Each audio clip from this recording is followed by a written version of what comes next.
नमस्कार दोस्तों, ocean network में आपका स्वागत है। मैं हूं ओमकार चौधरी। पिछले 8-10 दिन से लगातार ये खबरें आ रही हैं और आज जो खबर आई है वो तो बहुत ही चौंकाने वाली भी है और ये सूचना भी हमें देती है कि दिल्ली की जो हवा है वो बहुत जहरीली हो चुकी है। इनफैक्ट दिल्ली का दम घुट रहा है, दिल्ली वालों का दम घुट रहा है। उनको ये सलाह दी जा रही है कि अगर बहुत ज़रूरी नहीं है तो घर से बाहर ना निकलें। वर्क फ्रॉम होम की सलाह दी जा रही है। यानी पॉल्यूशन का स्तर इतना खतरनाक स्तर पर जा पहुंचा है कि जहां आपको कई तरह की बीमारियां हो सकती हैं, आप बीमार पड़ सकते हैं और आपको कई तरह की दिक्कतों का सामना करना पड़ सकता है। सवाल ले देकर के ये उठता है कि हर अक्टूबर नवंबर में पिछले कुछ सालों से दिल्ली की ये हालत आखिर क्यों हो जा रही है। और हर साल ही हम ये देखते हैं कि अलग अलग पॉलिटिकल पार्टियां बजाय इस समस्या के मूल में जाने के और गंभीरता से उस मूल समस्या या मूल समस्याओं के समाधान तलाशने के, वो एक दूसरे के सिर पर ठीकरा फोड़ने पर आमादा क्यों हो जाती हैं। और विशेषकर दिल्ली के मुख्यमंत्री अरविंद केजरीवाल पर कुछ गंभीर सवाल खड़े हो रहे हैं और ये इसलिए हो रहे हैं कि पिछले कुछ सालों में तो हमने ओड इवन का और कुछ दूसरे इस तरह के टोने टोटके देखे थे, बर्दाश्त किए थे, दिल्ली की जनता ने भी और दिल्ली से बाहर से आने वाले और जाने वालों ने भी। कुछ और पाबंदियां आयत कर दी गई इन्होंने, लेकिन पिछले साल तक ये लगातार एक दलील देते थे, एक प्ली देते थे कि दिल्ली का अपना इतना पॉल्यूशन नहीं है जितना कि पड़ोसी राज्यों उत्तर प्रदेश का, हरियाणा का, पंजाब का है। वहाँ जो पराली जलाई जाती है वो अगर बंद कर दी जाए तो दिल्ली का जो पॉल्यूशन है, ये जो भट्टी बन जाती है दिल्ली की, जो दम घुट जाता है, इसमें राहत मिल सकती है। और अब लोग सवाल पूछ रहे हैं कि भाई दिल्ली में भी आपकी सरकार, पंजाब में भी आपकी सरकार, अब तो वहाँ कांग्रेस की सरकार है नहीं, तो कौन रोक रहा है आपको? पंजाब में जो पराली जल रही है उसको रोकिए ना। और हरियाणा के मुख्यमंत्री तो ऑलरेडी ऐलान कर चुके हैं कि इस बार हमारे यहाँ बहुत कम पराली जली है पिछले कुछ सालों के मुकाबले। एक्चुअल में इस समस्या का मूल क्या है, समस्या एक्चुअल में क्या है और इसके क्या समाधान हो सकते हैं, या केवल ये एक दूसरे के पाले में बॉल उछलती रहेगी और दिल्ली वालों का दम घुटता रहेगा? इस पर चर्चा करने के लिए मेरे साथ खास मेहमान जुड़ रहे हैं। सुप्रीम कोर्ट के जाने माने अधिवक्ता और आपके जो आर्थिक मामलों के, कृषि मामलों के जानकार विजय सरदाना साहब। विजय जी, बहुत स्वागत है। नमस्कार। नमस्कार। विजय जी, हम आगे बढ़ने से पहले क्यों ना अरविंद केजरीवाल की एक बाइट सुन लें। ये इन्होंने पिछले साल दी थी जब तक इनकी वहां पर सरकार नहीं थी, पंजाब में सरकार नहीं थी। तब इनका ये एक इंटरव्यू था एक चैनल को, उसको जरा एक बार सुन लेते हैं, फिर इस पर चर्चा आगे बढ़ाते हैं, दर्शकों को भी सुविधा रहेगी।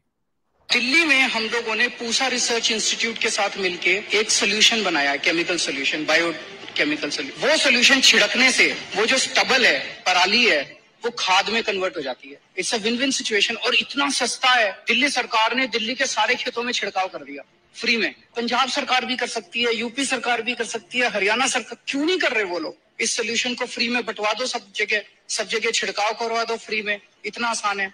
और दूसरी चीज, पराली आज लाइबिलिटी बनी हुई है, ये बहुत बड़ा एसेट है, ये सोना बन सकती है पराली। पराली से बिजली बनती है, पराली से कोयला बनता है, पराली से गत्ता बनता है। 10-15 फैक्ट्रियां मैं देख के आया पंजाब के अंदर जहां पे ये सब बन रहा है। एनटीपीसी वाले कहते हैं कि जितना कोयला पराली से बनाओगे हम सारा ले लेंगे। रेडी मार्केट है, पराली से बिजली बनती है, वहां पे बिजली दे दो उनको। पराली से गत्ता बनता है। विजय जी, बहुत बड़ी बड़ी बातें इन्होंने की थी और अब तो कोई रोक टोक है ही नहीं। दिल्ली में भी इनकी सरकार है, पंजाब में भी इनकी सरकार है, तो ये इतना फ्री फ्री में अगर सॉल्यूशन ये पिछले साल निकाल रहे थे तो इस बार कौन रोक रहा है इन्हें। अभी जो सैटेलाइट से तस्वीरें आ रही हैं उसमें तो पता चल रहा है कि पंजाब में करीब 22,000 जगह पर पराली जलाई गई है और हरियाणा में उसके मुकाबले कुछ भी नहीं, 2100 जगह पराली जलाई गई है, ये सूचना आ रही है। तो पंजाब में अपनी सरकार है, अब इनकी कौन रोक रहा है इन्हें। वहां पराली का जो बंदोबस्त ये अभी ज्ञान दे रहे थे पिछले साल, तो वहां के मुख्यमंत्री को ये ज्ञान देना, क्या दिक्कत है। ओंकार जी, सबसे पहले आपको और आपके सभी दर्शकों को मेरा प्रणाम। जी जी, प्रणाम। देखिए, बहुत सिंपल सी बात है सर, ये एक गवर्नेंस फेलियर है। आपने जो रिकॉर्डिंग सुनाया 17 अक्टूबर 2021 को केजरीवाल साहब का एक इंटरव्यू अखबार में भी छपा था, मैं 2 लाइनें पढ़ देता हूं ji. Kejriwal appeals to the government of Punjab, Haryana and UP to understand their responsibilities towards reducing stubble burning and controlling pollution. As Delhi air quality plunged into the very poor category on Sunday morning, Chief Minister Arvind Kejriwal said that increase in pollution was due to stubble burning in neighboring states as governments were doing nothing to help farmers to stop it. बहुत अच्छे विचार थे sir, और ये बहुत अच्छे विचार थे जब ये उम्मीद कर रहे थे कि पंजाब में इनकी सरकार बनेगी और इनको पता था कि प्रॉब्लम कैसे सॉल्व करनी है। और ये उस समय पंजाब में जो कांग्रेस की सरकार थी उसको ज्ञान दे रहे थे कि किसको कैसे करना है, और कुछ उदाहरण आपने भी बताए, प्रैक्टिकल सॉल्यूशंस। जी जी। और मैं इसको गवर्नेंस फेलियर क्यों बोल रहा हूं कि अगर आपके पास सॉल्यूशन है और आपको पता है कि प्रॉब्लम कैसे सॉल्व करनी है, और आपका रोना ये था कि साहब मेरे पास सत्ता नहीं है, मेरे को कुर्सी दे दो, मैं आपकी सारी प्रॉब्लम सॉल्व कर दूंगा। पंजाब की जनता ने इनको कुर्सी दे दी, अब प्रॉब्लम सॉल्व कर दीजिए, इनके पास सारे सॉल्यूशन हैं। क्या करना है, किसको फ्री बांटना है, कौन सा केमिकल देना है, कौन सा गत्ता बनाना है, किधर कोयला बनाना है, कैसे बिजली बनानी है, इनके पास सारे रास्ते हैं। अब सरकार भी इनकी है, तो कृपया ये तो बता दें कि जब से आप सरकार बनाए हैं अभी तक कितने आपने स्टेप्स लिए जिससे पराली बर्निंग कम की जा सके।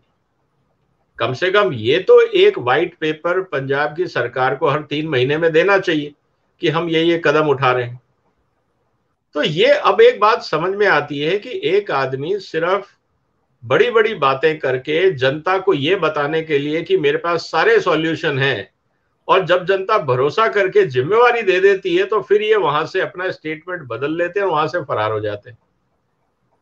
ये एक मेजर गवर्नेंस फेलियर नहीं है तो क्या है? इसका मतलब आप राजनीति करने आए थे सिर्फ सत्ता भोगने के लिए, आप कोई जिम्मेवारी नहीं लेना चाहते। आज जो अपने बड़ी बातें दूसरों को आप समझा रहे थे, आप खुद नहीं कर सकते। आपको या तो पता नहीं कि उसको करना कैसे है, या आपको पता है लेकिन पॉलिटिकल इच्छा शक्ति नहीं है करने की।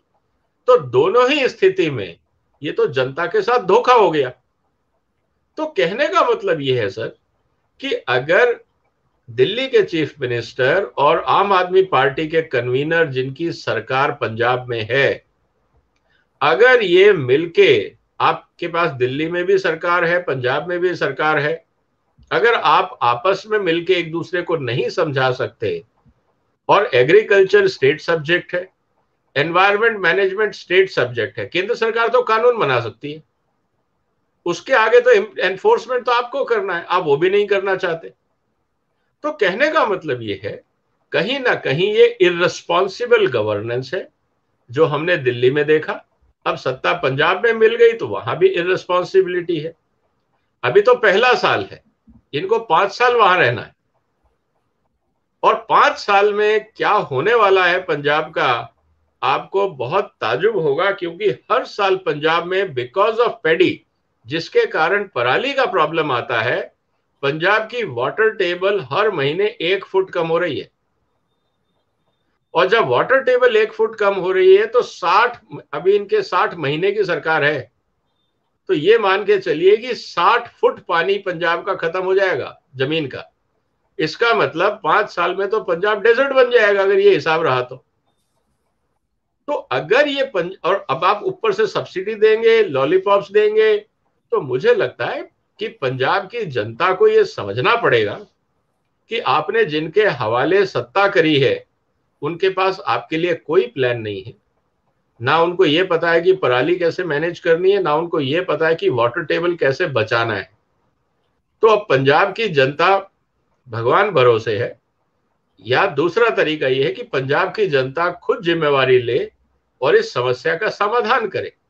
क्योंकि पराली की प्रॉब्लम अपने आप सॉल्व हो जाएगी जिस दिन पंजाब में ग्राउंड वाटर नहीं रहेगा, जिस दिन पंजाब की जमीनें बंजर हो जाएंगी, पंजाब रेगिस्तान हो जाएगा, पराली अपने आप उगना बंद हो जाएगी, मतलब पैडी उगना बंद हो जाएगी, तो पराली की समस्या खत्म हो जाएगी। तो अब ये पंजाब को सोचना है कि आप कितने दिन और अपने नेचुरल रिसोर्सेज को बर्बाद करते हो। आपको एमएसपी मिल रहा है, आपको एफसीआई का प्रोक्योरमेंट है, ये शॉर्ट टर्म में आपको बहुत फायदा दिख रहा है, लेकिन जैसे कहते हैं ना, नशा है ये, धीमा नशा है जो आपको खुद को बर्बाद कर रहा है। कोई फर्क नहीं पड़ेगा एफसीआई को, जिस दिन पंजाब नहीं उगाएगा वो उस दिन बिहार से, बंगाल से खरीद लेंगे। आपका क्या होगा, पंजाब के खेतों का क्या होगा, तब कौन जिम्मेवार होगा, दिल्ली की सरकार या पंजाब की सरकार? तो ये बहुत गंभीर मुद्दे हैं, मैं इसको लाइटली नहीं लेना चाहता हूं। और इसीलिए मैं पंजाब की जनता जो आपका प्रोग्राम देख रही है, जो बुद्धिजीवी है, जो अपने बच्चों के भविष्य के बारे में चिंता कर रहे हैं, उनको सोचना होगा कि 5 साल बाद पंजाब का क्या हाल होगा। विजय जी, मैं आज हरियाणा के मुख्यमंत्री मनोहर लाल खट्टर का एक बयान देख रहा था। मेल के जरिए मेरे पास वहाँ से जो सरकार की विज्ञप्तियाँ हैं वो आती हैं, क्योंकि मैं बहुत सालों तक चंडीगढ़ और हरियाणा रहा हूँ वहाँ के अखबारों में।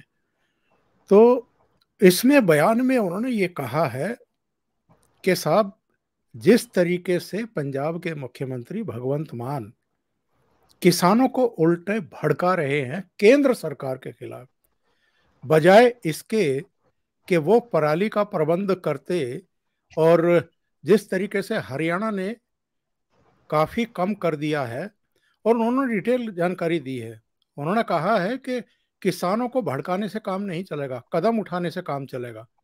उनका कहना था कि हरियाणा की तरह किसानों को राहत देकर के पराली प्रबंध करना चाहिए।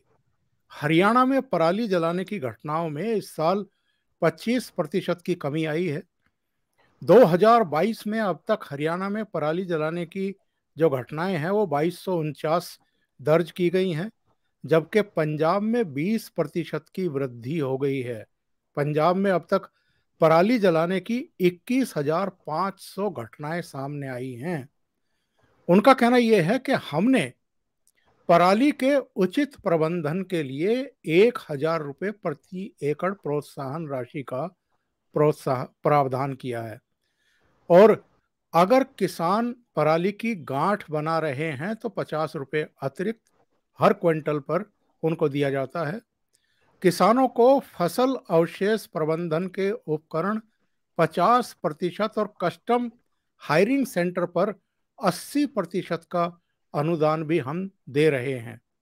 उनका यह भी कहना है कि अगर किसान करनाल और पानीपत के इथेनॉल टू प्लांट में पराली की गांठें बनाकर ले जाता है तो उनको हम 2,000 रुपये प्रति एकड़ की प्रोत्साहन राशि और दे रहे हैं, और अगर किसान किसी गौशाला में पराली ले जाता है तो उसे 1,500 रुपये की प्रोत्साहन राशि दी जाती है। और रेड जोन क्षेत्र में पराली ना जलाने पर पंचायतें जो हैं उनको हम 10 लाख रुपए तक का पुरस्कार दे रहे हैं। क्या इस तरह की व्यवस्थाएं आम आदमी पार्टी की सरकार नहीं कर सकती है? सर देखिए, जैसा राजा वैसी प्रजा, ये कहावत है। अगर आपके चीफ मिनिस्टर इनिशिएटिव लेते हैं, सीरियस होते हैं, तो जनता साथ देती है। आप इसको समझिए, क्योंकि जब चीफ मिनिस्टर कह रहे हैं कि मैं चिंतित हूं यार, तुम्हारी सेहत खराब होगी, चलो इसको मिलके रोकते हैं, और ठीक है मैं समझ रहा हूं तुम्हारी समस्या है, पराली कहां रखोगे, हमने इथेनॉल प्लांट लगा दिया, वहां ले जाओ, एज ए रॉ मटेरियल हम आपसे खरीद लेंगे और बदले में हम आपको पैसा दे रहे हैं। आप इसको गौशाला में ले जा रहे हो, वहां बेडिंग मटेरियल की तरह काम आ रहा है, किसी और रूप में काम आ रहा है, बहुत अच्छी बात है, हम आपको वहां भी पैसा दे रहे हैं। तो एक रास्ता निकाला है हरियाणा की सरकार ने, और जनता ने उसका समर्थन किया है, इसीलिए घटनाएं 25% कम हो गई। जो लोग अभी नहीं कर रहे हैं वो केयरलेस हैं, वो थोड़ा सा, जिसे कहते हैं ना कि क्या फर्क पड़ता है, जो मानसिकता होती है कि हम जलाएंगे तो क्या फर्क पड़ता है, हम देख लेंगे जो होगा। तो ऐसे जो इररिस्पॉन्सिबल लोग हैं वो भी समाज में हैं, उनको भी सुधरने में थोड़ा टाइम लगेगा। लेकिन सवाल ये है कि क्या पंजाब की सरकार ने ऐसे कोई कदम उठाए हैं? अगर पंजाब की सरकार ने ऐसे कोई कदम उठाए तो बहुत अच्छा होगा कि भगवंत मान जी उसका जरा ब्यौरा जनता को दे दें कि हमने क्या क्या कदम उठाए हैं, किस किस जिले में हमने क्या क्या कदम उठाए हैं, क्योंकि एडवर्टाइजमेंट करने की तो इनको बहुत इच्छा होती है।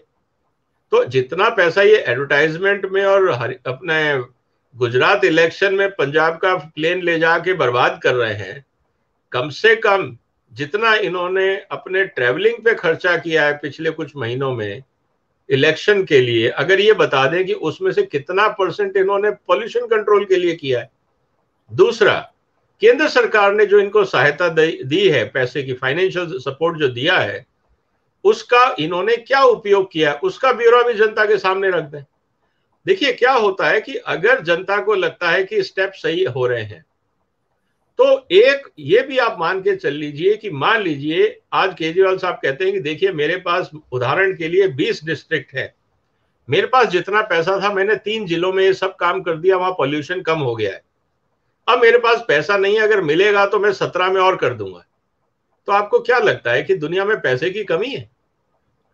इनको वर्ल्ड बैंक भी पैसा दे देगा, भारत सरकार भी दे देगी, कोई भी बैंक दे देगा, क्योंकि दुनिया में जिसको हम बोलते हैं एनवायरमेंट मैनेजमेंट के लिए बहुत सस्ती दर पे पैसा मिलता है, और पूरी दुनिया में ऐसे फंड हैं जो पॉल्यूशन कंट्रोल, क्लाइमेट चेंज को सपोर्ट करने के लिए है। लेकिन उसके लिए आपको एक्शन प्लान दिखाना होगा, आपको भारत सरकार की तरफ देखने की जरूरत नहीं है, आप कदम उठाइए, जनता साथ दे देगी आपको। तो कहने का मतलब यह है कि where there is a will there is a way, जहां चाह वहां राह। समस्या ये है कि they have no desire, no action plan, no willingness to address the problem. तो इनको सिर्फ रोज अखबार में शोर मचाना है, करना कुछ नहीं है। अनफॉर्चुनेटली ये इररिस्पॉन्सिबल पॉलिटिक्स जो आम आदमी पार्टी और उसके नेता कर रहे हैं, ये किसी ना किसी तरह डेस्परेट वे में सत्ता चाहते हैं, लेकिन जब सत्ता मिल जाती है तो उसके बाद इनको नहीं पता कि जो इन्होंने वादे किए थे उसको कैसे मैनेज करना है। और बोलने की आदत बहुत ज्यादा है, इसीलिए हर 2 महीने बाद इनका अपना जो स्टेटमेंट होता है वो उल्टा हो जाता है। जैसे 17 अक्टूबर आप इंटरनेट पे जाइए और आप टाइप करिए कि पिछले साल केजरीवाल साहब ने पराली के बारे में क्या कहा था, स्टबल बर्निंग एंड पंजाब को लेके क्या बोला था, इन्होंने पूरा दोष मढ़ा था पंजाब पे। इस बार खुद की सरकार है तो मुंह बंद है। तो कहने का मतलब यह है कि इससे ज्यादा छिछली राजनीति क्या हो सकती है कि आप लोगों की सेहत को लेके खिलवाड़ कर रहे हैं। आपने कहा था हम पंजाब में पैडी का कल्टीवेशन शिफ्ट करेंगे ताकि वाटर टेबल बच जाए, आपने वो कुछ नहीं किया। कुल मिला के आज एक उदाहरण मैं और आपको देता हूं, दिल्ली इतना बड़ा बाजार है, आज दिल्ली में सब्जी आती है मध्य प्रदेश से, सब्जी आती है बिहार से, सब्जी आती है कर्नाटक से, आंध्रा से, महाराष्ट्र से, गुजरात से, राजस्थान से, पंजाब से नहीं आ सकती। तो जो जिले पंजाब में पैडी उगा रहे हैं और उसके बाद एक तो वाटर टेबल खराब कर रहे हैं, फिर पराली जला रहे हैं, क्या पंजाब की सरकार वहां सब्जी उत्पादन को प्रमोट करके और दिल्ली के अंदर सप्लाई नहीं करवा सकती? एपीएमसी दोनों तरफ इनके हैं, लेकिन इनकी नीयत नहीं है। ये लोग जो दलाल लोग हैं उनके साथ, क्योंकि इनकी जो फंडिंग आती है वो आती है मंडी कमीशन वालों के साथ। आप देखेंगे जब किसान आंदोलन हुआ था तो केजरीवाल साहब किनके साथ खड़े हुए थे, किसके आंदोलन को सपोर्ट कर रहे थे? मंडी वालों को। तो ये उनके खिलाफ कैसे जा सकते हैं? तो कहने का मतलब ये है कि एक पॉलिटिकल इंटीग्रिटी के ऊपर क्वेश्चन मार्क है, इसीलिए गवर्नेंस नहीं हो पा रहा इनसे। इनको सत्ता चाहिए, वो मिल गई, लेकिन उसके आगे इनको समझ में नहीं आ रहा हाउ टू मैनेज। तो इनका गवर्नेंस मॉडल है फ्रीबीज, उसके आधार पे सत्ता ले लो, लेकिन उसके बाद क्या करना है ये इनको नहीं पता। तो पॉपुलिज्म और गवर्नेंस के बीच में इनको डिफरेंस समझ में नहीं आ रहा है, और इसका खामियाजा पंजाब और दिल्ली की जनता दोनों को उठाना पड़ेगा। विजय जी, ऐसा नहीं लगता है कि इनकी नीयत ही नहीं है कुछ करने की? क्योंकि करीब करीब 7-8 साल से तो हम और आप भी सुन रहे हैं, दिल्ली की जनता भी सुन रही है। बहुत बड़े बड़े वायदे यमुना की सफाई करने को लेकर के भी इन्होंने किए थे कि बस 5 साल दे दो, अगले चुनाव से पहले तो मैं खुद भी वहां नहा करके दिखाऊंगा और आप लोग भी सहपरिवार उसमें डुबकी लगाइए, बल्कि पिकनिक मनाइए वहां जा करके, बहुत सुंदर घाट बना देंगे, पार्क बना देंगे, पता नहीं क्या क्या सपने दिखाए थे। लेकिन हर छठ के मौके पर कम से कम वहां पर पॉलिटिकल पार्टी के लोगों की जमात भी इकट्ठा हो जाती है और कैमरामैन भी पहुंच जाते हैं। उठते हुए झाग, गंदा पानी, जो अलग अलग उद्योग धंधों से जो सीवर छोड़ा जाता है, गंदा पानी छोड़ा जाता है, वो जो हालत कर रहा है। और सैटेलाइट से भी जो पिक्चर आ रही हैं यमुना की, यमुना जब दिल्ली में प्रवेश करती है तो नीला पानी है, और जब दिल्ली में घुस करके आगे निकलती है तो वही नीला पानी एकदम काले पानी में तब्दील हो रहा है। तो सवाल ये खड़ा होता है कि आप केवल झूठ बोलते रहेंगे या कुछ करेंगे भी? सर, मैंने जैसे आपको कहा कि इनको सिर्फ कुर्सी चाहिए, जिम्मेवारी नहीं चाहिए। देयर इज अ फर्क। मुझे पावर चाहिए लेकिन रिस्पॉन्सिबिलिटी नहीं चाहिए, अकाउंटेबिलिटी नहीं चाहिए। तो इसीलिए इनको बोला जाता है पावर हंग्री लोग।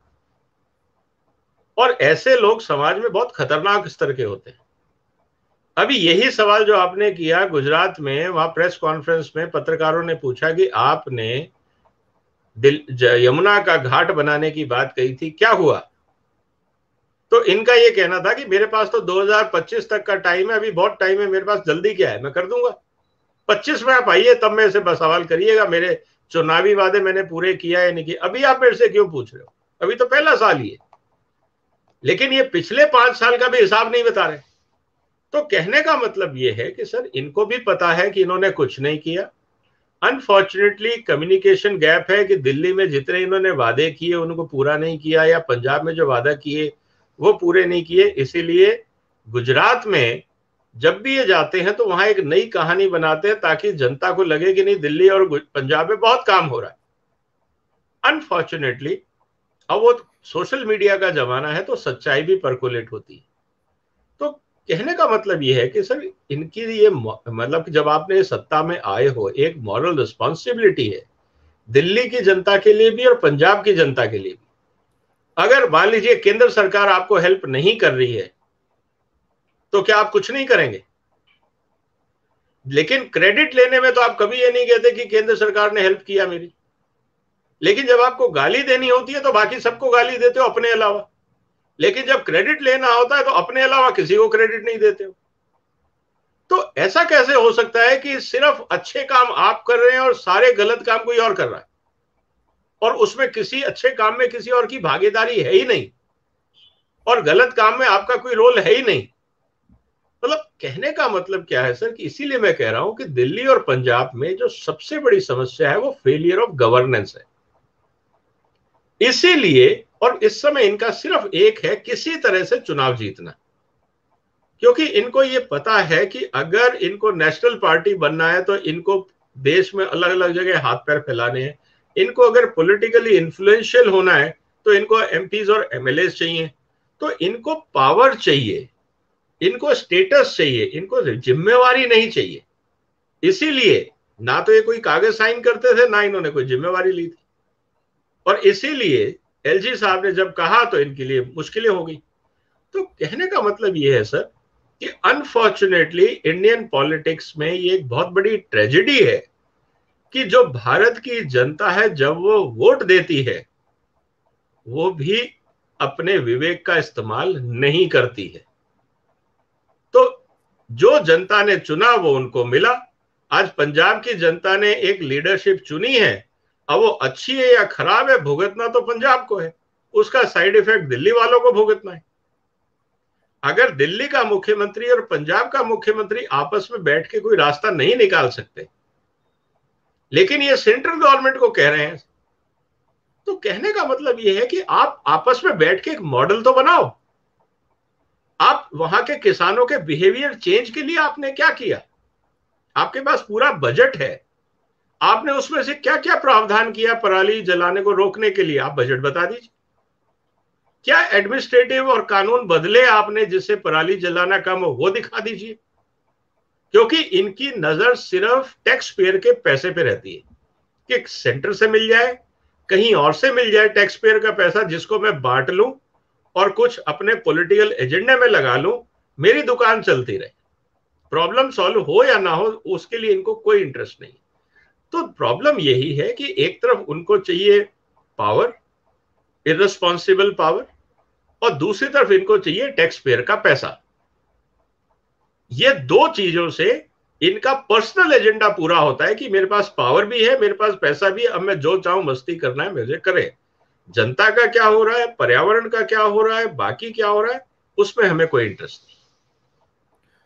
विजय जी, अगर आखिर में इसके कारणों पर हम अगर चर्चा करें कि ये सिचुएशन क्यों पैदा होती है दिल्ली में हर अक्टूबर नवंबर को, क्योंकि दिल्ली खाली एक महानगर नहीं है, या दिल्ली केवल एक ऐसा शहर नहीं है जहां अरविंद केजरीवाल की सरकार चल रही है। यहाँ केंद्र सरकार भी है, यहाँ पार्लियामेंट भी है, यहाँ पर देश की जो नीतियां हैं वो तय होती हैं, यहाँ कानून बनते हैं, यहाँ सुप्रीम कोर्ट है। यहाँ से यहाँ पर यानी दिल्ली पर पूरी दुनिया की निगाह रहती है। और दिल्ली के बारे में अगर गलत खबरें जाती हैं कि बहुत पॉल्यूटेड कैपिटल है इंडिया की, तो इसके बहुत बुरे असर भी होते हैं दुनिया भर में। ये 2 महीने 2.5 महीने इतने बुरे क्यों बीतते हैं, कारण क्या है और इसका निवारण क्या हो सकता है? देखिए, सबसे इंपॉर्टेंट चीज ये है सर कि ये जो पराली प्रॉब्लम है ना, ये इकोनॉमिक प्रॉब्लम है। इसके पीछे सीधी सी बात ये है, जब तक पंजाब के अंदर मैकेनिकल हार्वेस्टिंग नहीं थी, मैनुअल वर्क होता था, पराली की प्रॉब्लम आपने कभी नहीं सुनी होगी।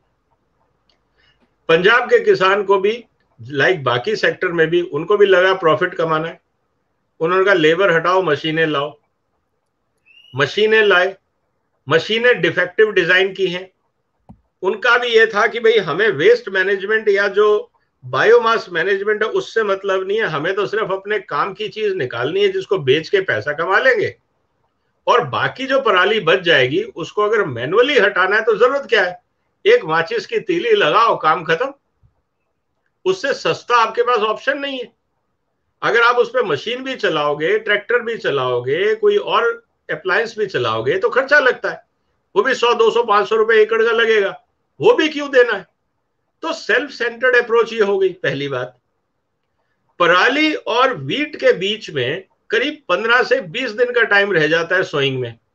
अब पराली को नेचुरली डिकम्पोज होने में कम से कम 30 से 45 दिन चाहिए, वो टाइम है नहीं। किसान को खेत खाली चाहिए, तो जैसे ही मतलब पैडी की हार्वेस्टिंग होती है, बची हुई 1-2 दिन के बाद जब वो पराली सूख जाती है, किसान उसमें आग लगा देता है। और ये 1-2 जगह होता तो बात समझ में आती है। आज 22,000 है, कल जहां जला था वो आज कैमरे में नहीं आएगा पंजाब के, वो कल के 12-15 हजार अलग थे। तो आपको ये पूरा 3 हफ्ते का टोटल करोगे तो आपको समझ में आएगा कितनी बार जली थी वहां पे पराली, क्योंकि एक खेत की पराली रोज थोड़ी जलेगी, वो तो आज जल गई। अगली बार अगला खेत, उसके बाद अगला खेत। तो टोटल कितने फायर इंसिडेंट्स हुए पंजाब में, ये कहना कि 5,000 थे, 10,000 थे, वो आज के थे। अगर आप पूरे सीजन के कैलकुलेट करोगे तो ये लाखों में होंगे। लाखों का मतलब उतने खेतों में जितने में आपका पेडी कल्टीवेशन हुआ है। और क्योंकि उस सब खेतों में किसान को फिर वीट लगाना है, और वीट की हार्वेस्टिंग फिर मार्च अप्रैल में आनी है, क्योंकि सर्दी की क्रॉप है वीट। तो ये सब चीजें हमें देखना पड़ेगा। सवाल अब ये है कि किया क्या जाए। 2-3 सुझाव है। एक तो पैडी पे, क्योंकि पैडी की फसल से सिर्फ पराली का प्रॉब्लम नहीं है, पंजाब की वाटर टेबल भी खत्म हो रही है। तो सरकार को एक डिसीजन लेना चाहिए कि हम पैडी पे एमएसपी नहीं देंगे। क्योंकि देखिए बात आती है प्रॉफिटेबिलिटी की। आप वेजिटेबल पे सपोर्ट दीजिए, आप मक्के पे सपोर्ट दीजिए, आप किसी और क्रॉप पे सपोर्ट दीजिए जो पंजाब की वाटर टेबल को बचाए। एक तो पराली को आपको डिस्करेज डेलिबरेटली करना होगा। लेकिन केजरीवाल साहब को ये बात समझ में नहीं आएगी, क्योंकि ये वो जो मंडी में आड़तीये बैठे हैं जिनको एफसीआई से कमीशन मिलता है, ये उनके हाथों में खेलते हैं। तो जैसे ही आप पैडी हटाओगे, एफसीआई की प्रोक्योरमेंट नहीं होगी, तो कमीशन एजेंट का काम कैसे चलेगा? तो कमीशन एजेंट अपने 2% के कमीशन के लिए पंजाब की वाटर टेबल को खराब करवा रहा है। किसानों को यह गलत जानकारी देते हैं कि अगर तुमने पैडी नहीं लगाई तो कोई और कुछ नहीं खरीदेगा। गलत है, क्योंकि इस देश में तिलहन बहुत जरूरत है, दलहन की जरूरत है, इवन फॉडर क्रॉप्स, पशुओं का चारा पंजाब के अंदर ही बहुत बड़ी डिमांड है। हिंदुस्तान में चारे की कमी 40 से 60% है। आप पराली मतलब पैडी हटा के आप फॉडर क्रॉप पे जा सकते हैं, उसका मैनेजमेंट सिखा सकते हैं, तो पराली की प्रॉब्लम सॉल्व हो जाएगी। लेकिन उसके लिए पॉलिटिकल विल चाहिए। रास्ते सब हैं। क्या पंजाब के सरकार की नीयत है कि वो आड़तियों के जो चंगुल में फंसी हुई सरकार है, उस चंगुल से बाहर निकलने का दम है पंजाब की सरकार में? क्या केजरीवाल साहब पॉलिटिकल एजेंडा से हटके गवर्नेंस की बात कर सकते हैं? अगर हां तो रास्ते हैं, पहली बात। दूसरा, जो आपके मैकेनिकल हार्वेस्टर्स हैं वो सब डिफेक्टिव डिजाइन है। आप आईआईटीज के साथ, BIS bureau of Indian standards के साथ, इंजीनियरिंग कॉर्पोरेशंस के साथ बैठ के, और कोई मुश्किल नहीं है ढंग का हार्वेस्टर डिजाइन करना, 2 महीने में हो जाएगा। और उसके बाद आप अनाउंस कर दीजिए कि अगर कोई डिफेक्टिव हार्वेस्टर यूज करेगा, उस हार्वेस्टर को सीज कर दिया जाएगा। पहली बात, जो कंपनियां डिफेक्टिव हार्वेस्टर बना रही है उन सबके ऊपर फाइन लगाइए, बनने ही मत दीजिए डिफेक्टिव हार्वेस्टर, ताकि वो यूज ही ना हो। और जो डिफेक्टिव बन चुके हैं उनको आप वार्निंग दे दीजिए कि आप 3 से 6 महीने में इनको मॉडिफाई करिए, ताकि ये प्रॉब्लम ही खत्म हो जाए। क्योंकि अभी क्या होता है, जब हार्वेस्टिंग होता है तो करीब 1 से 1.5 फीट 2 फीट तक वो बायोमास खेत में खड़ा रहता है, और जितना ज्यादा बायोमास खेत में होगा उसको बायोडिग्रेड होने में उतना ज्यादा टाइम लगेगा।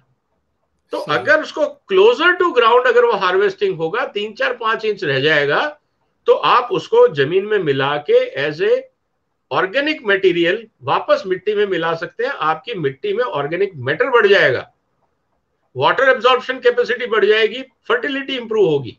लेकिन वो ये नहीं करेंगे क्योंकि नीयत नहीं है।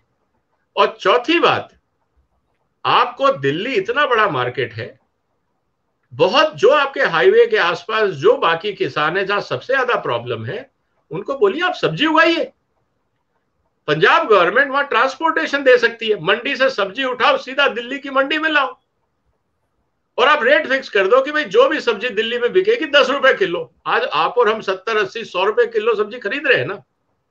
केजरीवाल साहब की सरकार है, हर मंडी के अंदर, हर दिल्ली की कॉलोनी के अंदर मोबाइल सब्जी के वैन क्यों नहीं बना देते केजरीवाल?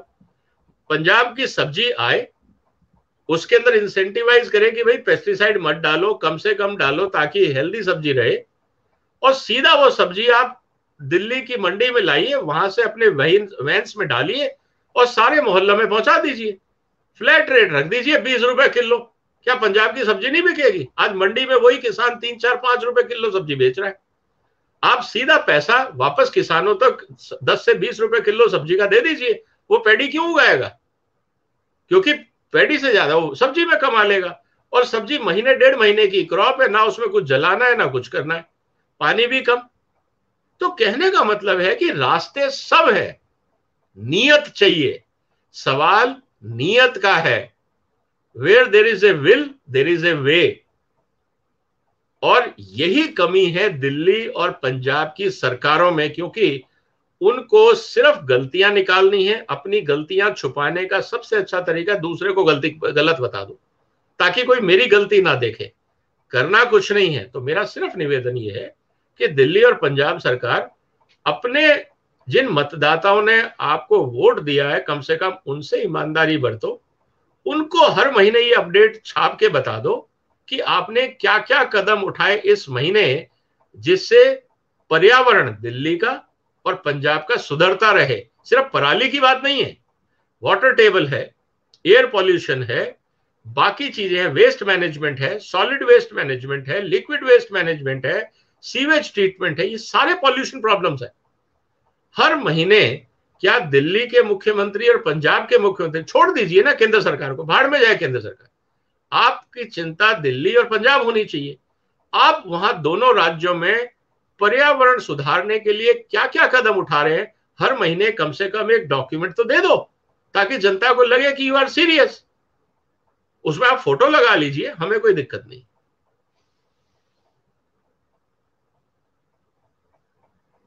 बहुत बहुत धन्यवाद विजय जी, इतना समय निकालने के लिए और बहुत ही महत्वपूर्ण विषय पर अपने विचार व्यक्त करने के लिए और सुझाव देने के लिए कि भी क्या क्या किया जा सकता है। ये जो हर साल की समस्या बन गई है, लोगों का जो दम घुट रहा है, दिल्ली जो बर्बाद होने जा रही है, उसको कैसे आप उसका समाधान निकाल सकते हैं। बहुत बहुत धन्यवाद आपका जुड़ने के लिए। Thank you so much. नमस्कार, धन्यवाद। वंदे मातरम। वंदे मातरम।